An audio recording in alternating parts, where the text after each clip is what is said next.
भाइयों, मैं धर्मेंद्र कुशवाहा आप सभी का स्वागत करता हूं आपके अपने YouTube channel Dharmendra crop production में। किसान भाइयों, आज मैं विलेज मालाखेड़ी में आया हूं और मनोज रावत जी के पास में उन्होंने शिमला मिर्च की खेती की है।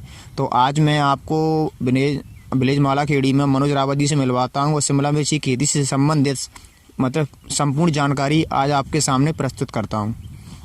तो ये हमारे मनोज रावत जी हैं। नमस्कार। नमस्ते सर, कैसे हो? बस बढ़िया।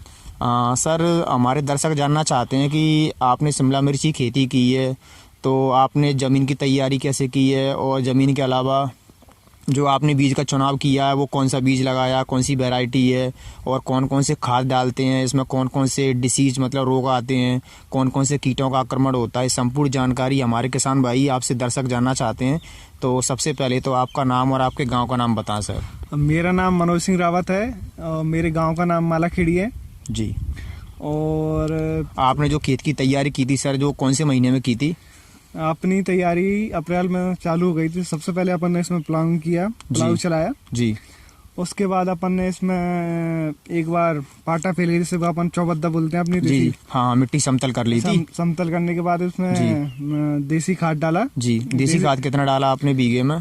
बीघे में अपन ने ये 20-25 कुंटल का बीघा डाला। जी जी। और उसके बाद अपन ने इसमें फिर एक बार अपन ने रोटावेटर मारा। जी हाँ, उसको खाद को समतल करने के लिए जैसे खाद अच्छी तरह मिक्स हो जाए, हाँ, मिट्टी के अंदर मिट्टी बारीक हो जाए। जी जी, बरोबरी करने के लिए। हाँ, उसके बाद अपन ने इसमें जो अपनी बैट मशीन रहती है जी, उससे अपन ने इसमें बैट निकाले। ये 5 फीट पे स्पेसिंग पे अपने बैट हैं। जी जी।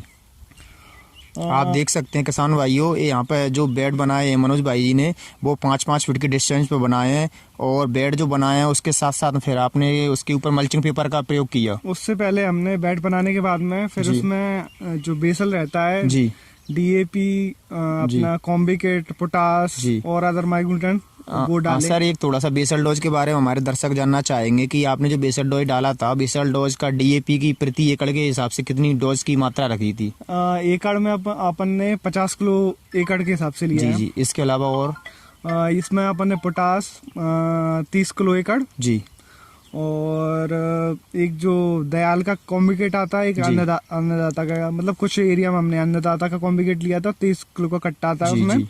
उसमें ह्यूमिक, बोरॉन, हाँ, सारे पोषक तत्व अवेलेबल थे। हाँ जी जी, वो लिया था। जी। उसको क्या किया आपने? बेडों में मिला दिया? बेडों में मिला दिया। उसके साथ हमने इसमें एक ब्लाउकोन खाद आता है कॉम्पो का, जी, 12, 11, 18, 11 मिला का भी आता है, वो भी हमने बेसल में रखवाया था। जी जी।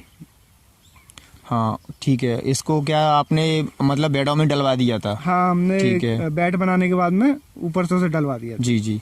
उसके बाद फिर आपने मल्चिंग पेपर को इसके डालने के बाद ही मतलब उस पर क्या किया है? जैसे ही अपन ने बेसल रखवाने के बाद में फिर जो अपनी मल्चिंग मशीन रहती है उससे अपन ने इसमें मल्चिंग पेपर बिछाया है। जी जी। उसका अपने कॉस्टिंग समथिंग 1 एकड़ में अपनी 10,000 कॉस्ट है। जी जी। 5,000 रुपये पर बीघे के हिसाब से खर्चा आता है मल्चिंग पेपर का। और जो लेबर है वो आप ये समझ लीजिए, लेबर और जो उसका 2,000 रुपये एकड़ वो आता है। जी जी, एक्स्ट्रा। तो सर, मल्चिंग पेपर बिछाना जरूरी है कि किसान को? थोड़ा सा इसके बारे में आप बताएं दर्शकों को। सर, शिमला मिर्ची में मल्चिंग पेपर बिछाना बहुत जरूरी है। जी जी। उसके क्या क्या बेनिफिट्स हैं? टमाटर में एक बार को तुम नहीं बिछाओगे तो चल जाएगा। जी जी। अगर तुम शिमला मिर्ची में नहीं बिछाओगे तो नीचे से पेस्ट का अटैक जी बहुत ज्यादा रहेगा। इससे क्या है कि पेस्ट बहुत कंट्रोल रहते हैं। और दूसरी बात, जो अपने जो खरपतवार होते हैं उसमें अपना खर्चा मल्चिंग पेपर से ज्यादा आ जाता है। जी जी। तो एक बार तो खरपतवारों का मतलब जो होता है मतलब उगते हैं वो भी उसका क्या प्रकोप कम हो जाता है? मतलब खरपतवार ना के बराबर होते हैं। जो खरपतवार होते हैं वो अपना जो अपन को पेड़ को देते हैं वो सारा पोषक तत्व ले लेते हैं। जी जी। तो क्या है कि अपन बिल्कुल राइट है, मनोज भाई ने सही कहा किसान भाइयों कि हम जो भी खाद देते हैं तो खाद पौधे को लगने से पहले ही मतलब चारे को लगना शुरू हो जाता है। तो मैं सभी किसान भाइयों से कहना चाहूँगा कि मल्चिंग पेपर की जहाँ पे सुविधा ना हो या फिर जो लगाने के इच्छुक ना हो तो उसके लिए सबसे बेस्ट तरीका वो है कि फसल को खरपतवार मुक्त रखना जरूरी है। आप जो भी मतलब फर्टिलाइजर यूज करते हैं सबसे ज़्यादा जो आपका यूज होने वाला है वो सबसे ज़्यादा आपका चारे में ही चला जाता है, मतलब वो बेस्ट ही जाता है, तो पौधे को बहुत कम मात्रा में लग पाता है। सर मैं बताना चाहूँगा कि आपको थोड़ा सा पूछूंगा कि जो आपने वैरायटी लगाई थी वो कौन सी वैरायटी लगाई शिमला मिर्ची की? इस बार अपन ने आशा आशा कौन सी कंपनी की आती है सर? क्लाउस की आशा है जी। वो अपन ने लिए, वो इसलिए चुनाव किया अपन ने, उसका प्रोडक्शन और वैरायटियों से अपने यहाँ जी अच्छा है, और अपने जो एरिया में और किसान भी लगा रहे हैं तो वो सक्सेसफुल वैरायटी अपने यहाँ पे उभरी है, इस चक्कर में हमने आशा लगाई। अच्छा अच्छा। सर आपने जो नर्सरी यहाँ पे ही डाली है या फिर कहीं बाहर से मंगाई थी? जो अपना पॉली हाउस है उसमें अपन ने यही नर्सरी तैयार की। जी जी। एक मतलब कौन से महीने में आपने नर्सरी की मतलब डालना शुरू किया था? अपन ने जून महीने में डाली थी। जून महीने में? तो इसका ट्रांसप्लांट बोले तो कब किया था आपने, मतलब पौधे का रोपण? नहीं, अपन ने जुलाई महीने में डाली थी जी, और अगस्त में जाके अपन ने ट्रांसप्लांट की थी। अपन ने जी, 5 जी। अगस्त से स्टार्टिंग की थी 5 अगस्त से ट्रांसप्लांट की थी? हाँ, 20 जी, अगस्त जी। तक। हाँ, तो सर थोड़ा सा हमारे किसान भाइयों को बताएं कि इसमें सबसे ज़्यादा कौन कौन से खादों का प्रयोग होता है प्रोडक्शन के लिए, और मतलब इसमें कौन कौन से रोग आते हैं, और मतलब कौन कौन सी ऐसी परिस्थितियाँ जिनका आपको सामना करना पड़ता है खेती में? देखो, शुरुआती अवस्था में तो अपन को क्या है कि पेड़ को बढ़वार करनी होती है, इसलिए अपन 19-19 जी या फिर जो नाइट्रोजन बेस्ड खाद हैं वो हाँ, देते हैं, हाँ। जिससे क्या है कि पेड़ की बढ़वार अच्छे से हो। और एक आध ड्रिंचिंग वगैरह भी ले सकते हैं अपन, जैसे 19-19 ह्यूमिक एसिड वगैरह मिला के, हाँ, और एक आध इंसेक्टिसाइड के अपन। ड्रिंचिंग से सर क्या लाभ रहता है फसल के अंदर? ड्रिंचिंग से ये रहता है कि जो भी अपन खाद देते हैं उसे डायरेक्ट उसके पेड़ के पास जाता है, जी। और एकदम मतलब ये समझ लो बहुत जल्दी ग्रोथ करता है। जी जी। ये इन्होंने बहुत अच्छी बात बताई मनोज जी ने कि हम जो स्प्रे में देते हैं, कभी कभी क्या मौसम विपरीत होने की वजह से बारिश के मौसम में प्रॉपर क्या न्यूट्रिएंट्स पौधे को लग नहीं पाता है। यदि आप उसको ड्रेंचिंग के माध्यम से देते हो या ड्रिप के माध्यम से देते हो तो वो पूरा आपको 100% ही पौधे के लिए अवेलेबल हो जाता है। जी। और इसे लगाने के बाद में अगर ह्यूमिडिटी ज्यादा रहती है तो जी। चीनोफोरा एक वायरस, अब वो रोग आता है, जी। ब्लाइट जिसे जी, बोलते हैं, जी जी उसकी समस्या बहुत हद तक जी। बरसात में के टाइम में देखने को जी मिलती जी है। जी जी। और अपने नॉर्मल वही वाइट फ्लाई और थ्रिप्स का स्प्रे चाहिए इसमें। तो उसकी ब्लाइट के लिए आप क्या मतलब क्या रिकमेंड करते हो फसल में, क्या स्प्रे करते हो? उसके लिए बेस्ट तो जलेरियो सेंसा है, वैसे और भी बहुत सारी दवाइयाँ आती हैं। जी जी। और सकिंग पेस्ट वगैरह जो आपने बताया, इसके अलावा इसके लिए क्या प्रयोग करते हो आप? सकिंग पेस्ट के लिए अपन नीचे से चलते हैं, पहले जैसे अपन ने थाइमोक्सम लिया, लैम्डा लिया, जी। तो ये थ्रिप्स और उसके क्या बोलते हैं वाइट फ्लाई के अपन को कंट्रोल बेसिकली लेना पड़ेगा। मतलब जी जी ये न 5 से 6 दिन में अपन को एक इंसेक्टिसाइड का स्प्रे में लेना ही पड़ेगा। जी जी। तो सर और इसके अलावा ये जानना चाहते थे कि इसमें जो अपना कॉस्ट आता है वो लगभग एकड़ में कितना कम मतलब खर्चा आ जाता होगा? अब मिनिमम आप ये मान के चलिए, सब कुछ मिला के मिनिमम आप अगर मौसम फेवरेबल है तो ये समझ लीजिए कि 80 से 90 हज़ार रुपये बीघा तो आपकी कॉस्टिंग आ जाएगी। जी जी। मतलब पूरी लाइफ साइकिल में इसके में जो भी मेंटेन स्प्रे वगैरह अपना शुरू से लेकर के आखिरी तक, जिसमें आपका ये समझ लीजिए कि 1,80,000 रुपये बीघा की, अब वो सॉरी 1,80,000 रुपये एकड़ की अपनी कॉस्टिंग आ जाती है। जी जी। तो किसान भाइयों, हमारे मनोज जी ने आपको बताया कि जैसे कि शिमला मिर्ची की जो भी फार्मर खेती करना चाहता हो तो वो खेती करने से पहले इस बात को अपने दिमाग में डाल ले कि खेती इतनी आसान नहीं हो जाती है। मल्चिंग पेपर पर करना काफ़ी कॉस्टली होती है और काफ़ी खर्चा करना पड़ता है। जैसे कि अभी भैया ने बताया था कि जैसे कि मल्चिंग पेपर पर यदि आप खेती करते हो तो कम से कम 70-80 हज़ार रुपये बीघे का आपका खर्चा आता ही आता है, जिसमें आपका शुरुआती स्टेज से लेकर के नहीं, जब तक आपकी फसल मतलब खेत में रहती है तब तक आपको मतलब टोटल खर्चा आपका मतलब इतना खर्च होना ही होना है। जी। और इसके अलावा प्रोडक्शन की बात आती है तो सर अपना एकड़ से कितना प्रोडक्शन हो जाता है? अगर अपना पेड़ बिल्कुल स्वस्थ है, जी, जैसा अपन पेड़ चाहते हैं, हाइट वाइट सब कुछ, ब्रांचिंग वगैरह सही है, फ्लावर वगैरह सेट है, जी, तो एक बार में अपन एकड़ से ये समझ लीजिए 40 कुंटल तक तोड़ सकते हैं। 40 कुंटल तक तोड़ाई हो सकती है, यानी 4 टन। 40 कुंटल की तोड़ाई बोले तो जैसे अपन एक एवरेज में मान लें मार्केट की प्राइस के हिसाब से, तो किस प्राइस में आपने सेल किया स्टार्टिंग में? स्टार्टिंग में हमने 80 रुपए किलो तक सेल किया है। मतलब अच्छा, हाईएस्ट। ये समझ लीजिए आप कि 8,000 रुपये क्विंटल। जी जी। मतलब किसान भाइयों, मनोज जी का कहना है कि मतलब सही समय पर यदि प्रोडक्शन आपका शुरू हो जाता है फसल का निकलना, तो पैदावारी को देखते हुए और थोड़ा सा आपकी मतलब फल की क्वालिटी को देखते हुए 80 रुपये 100 रुपये किलो तक भी आप इसको मार्केट में सेल कर सकते हो, ज़मीन से ही, जहाँ से आपका प्लाट मतलब लगा हुआ है वहाँ से ही आपको बाहर के व्यापारी आके खरीद ले जाते हैं।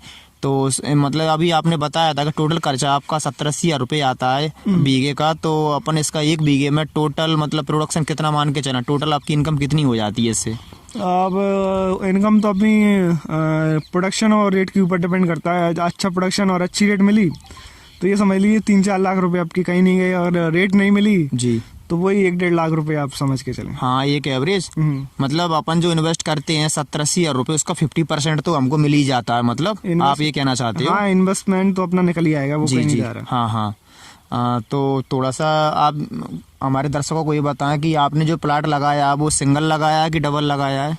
मतलब सर समझ में नहीं आया क्या? मतलब आपने जो मल्चिंग पर ट्रांसप्लांट किया है पौधा, वो आपने लाइन बाई लाइन के हिसाब से सिंगल पौधा लगाया कि डबल लगाया? डिस्टेंस कितनी रखी है उसके अंदर? अपन ने जिगजैग में 1 फुट पे प्लांटेशन किया है, मतलब जिगजैग में इस साइड 1 फुट पे, एक साइड उस साइड भी 1 फुट। जी हाँ, डबल हो गया ना? हाँ जी। तो एक बीघे में कितना प्लांट ट्रांसप्लांट हुआ था आपका लगभग? ये अपन ने 8,000 करीबन किया। 1 एकड़ में अपने 16,000 पौधे ट्रांसप्लांट हुए।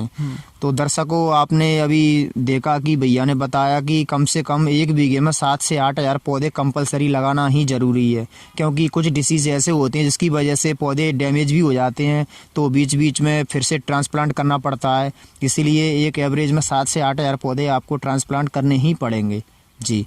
और इसके अलावा हमारे दर्शक आपसे मनोज जी जानना चाहेंगे कि आगे के लिए, फ्यूचर के लिए खेती का क्या मतलब लक्ष्य है? आगे चल के किसानों को दिनादिन देखते जा रहे हो कि आप मार्केट में मतलब टमाटर का रकबा या मिर्ची का रकबा बढ़ते ही जा रहा है और कहीं ना कहीं किसानों को इसका हानि उठानी पड़ रही है, तो उस हिसाब से आप उनके लिए क्या सुझाव देना चाहेंगे? मैं अपने किसान भाइयों को ये सुझाव देना चाहूँगा कि भेड़ चाल ना चलें जी। कि किसी ने देख लिया कि सामने वाले ने 40 बीघे में लगाई है तो मैं 50 बीघे में, ऐसा नहीं जी। जिस तरीके से जितना अपन में बन जाए वो करें, नहीं तो बहुत से किसान ऐसे हैं जैसे अपना मटर हुआ जी, सेम हुई जी, ऐसे मतलब इनकी रेट मंडी में अच्छी चल रही है जी। और जो शिमला मिर्ची आज उसकी कंडीशन बहुत बेकार है। आज ये समझ लीजिए 10-11 रुपए उसकी रेट चल रही है, जो मतलब शिमला मिर्ची की मतलब मेरी नज़र में अभी तक की बहुत घटिया रेट है जी। इस हिसाब से मतलब ऐसी फसल का चुनाव करें जिसका भाव अच्छा मिलता हो। तो किसान भाइयों, मनोज जी का कहना ये है कि मतलब किसान को एक ही फसल के ऊपर डिपेंड नहीं रहना चाहिए, और भी इसके अलावा और भी क्रॉप्स और भी वेजिटेबल्स आते हैं।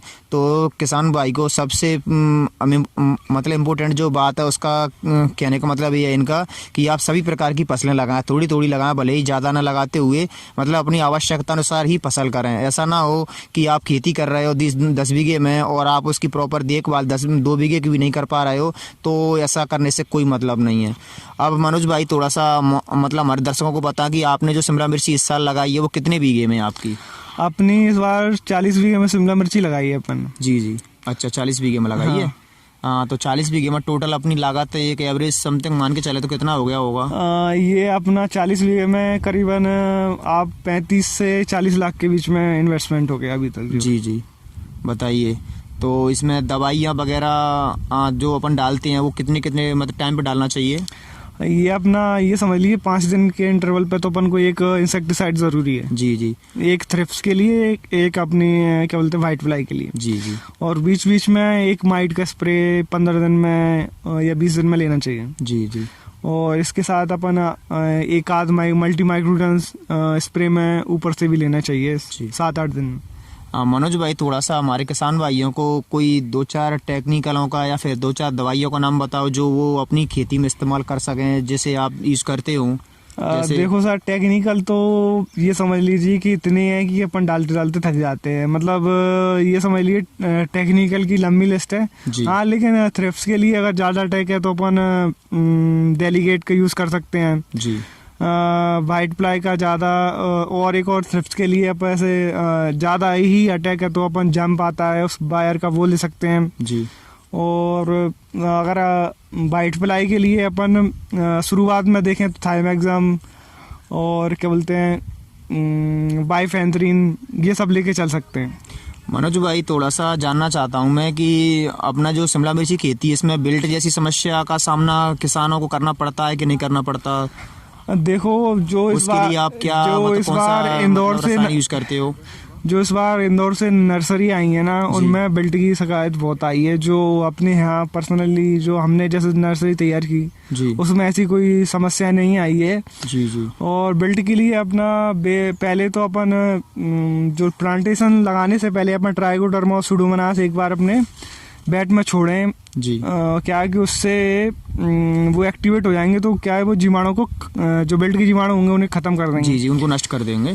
और बाकी अपन केमिकल में जाना चाहें तो थाइप्रोनिडामाइड आता है रोको का, उससे बेस्ट कोई नहीं आता बिल्ट के लिए। उसकी ड्रिंचिंग थाइप्रोनिड को अपन को बीघे में कितना रखना चाहिए एक एवरेज ड्रिंचिंग में? एक क्या है इसका? ड्रिंचिंग 250 ग्राम पर बीघा। 250 से 300 ग्राम पर बीघा हाँ, जाना ही चाहिए। जी जी। चलो सर, आपसे मुलाकात करके अच्छा लगा। और किसान भाइयों, आपने देखा कि मनोज जी एक सफल किसान है और आज की जनरेशन के मतलब पूरी तरह देखा जाए तो मतलब युवा वर्ग हैं और इनमें काफ़ी उत्साह खेती के प्रति और एक अच्छी खेती करते हैं। मैं आपको इनकी बाकी जो फसल के बारे में सब आपको डिटेल में दिखाता हूँ, किस टाइप का इनका पौधा है और कैसी पौधे की चमक है, प्लांट कैसा है और उसकी फुटान वगैरह क्या है, सारी चीज़ें मैं आपको दिखाता हूँ। नमस्कार दोस्तों, बहुत बहुत धन्यवाद। नमस्कार किसान भाई।